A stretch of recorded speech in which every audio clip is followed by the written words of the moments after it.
constate que depuis qu'ils sont devenus opposants, nos collègues ont de belles idées qu'ils auraient pu appliquer quand ils étaient au pouvoir, quand ils avaient le secteur de la justice en charge.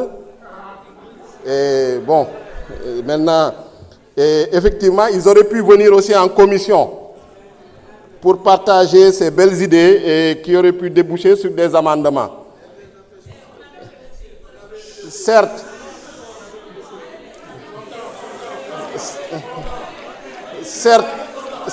il y a une collègue hier qui s'est plainte que ces amendements aient été rejetés. Je la rassure, ces amendements n'ont pas été rejetés parce que c'est une non-inscrite. Ces amendements ont été rejetés parce ces amendements violaient un principe élémentaire du droit qu'on apprend en première année, le principe de la hiérarchie des normes. Si vous vous référez à Hans Kelsen, on ne peut pas, par une loi ordinaire, modifier une loi organique. On ne peut pas, par une loi ordinaire, modifier une loi constitutionnelle. C'était tout simplement cela. C'est pourquoi ces amendements ont été rejetés et avec des arguments, en tout cas pertinents, qui ont été partagés en commission. Je voudrais quand même témoigner ça devant les Sénégalais. Ces amendements n'ont pas été rejetés par ostracisme, ces amendements n'ont pas été rejetés par hostilité, mais ces amendements ont été rejetés parce qu'ils ne répondaient pas aux critères, n'étaient pas recevables. C'était des amendements irrecevables qui violaient la Constitution et la loi organique, notamment sur la Cour des comptes. Je voudrais dire que, effectivement, ce dispositif est un dispositif, à mon avis, révolutionnaire, puisqu'il répond à une demande sociale, une demande citoyenne, une demande de transparence, une demande de bonne gouvernance. Nous avons la justice, nous avons les forces de sécurité, la police, tous ceux qui sont dans les enquêtes, tous ceux qui sont dans la police judiciaire, qui font de leur mieux avec les moyens dont ils disposent.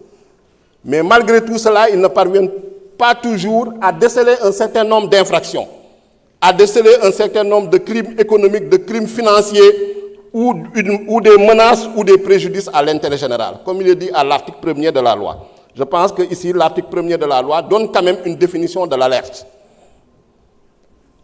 Donc, pour pallier à cela, c'est pourquoi cette loi est opportune, elle est pertinente pour permettre à des citoyens sénégalais, à des patriotes, comme l'a fait le président Ousmane Sonko en son temps, pour leur permettre de révéler un certain nombre de choses qui sont dommageables à l'intérêt général, pour leur permettre de révéler des détournements parfois de milliards, pour leur permettre de révéler des faits de corruption.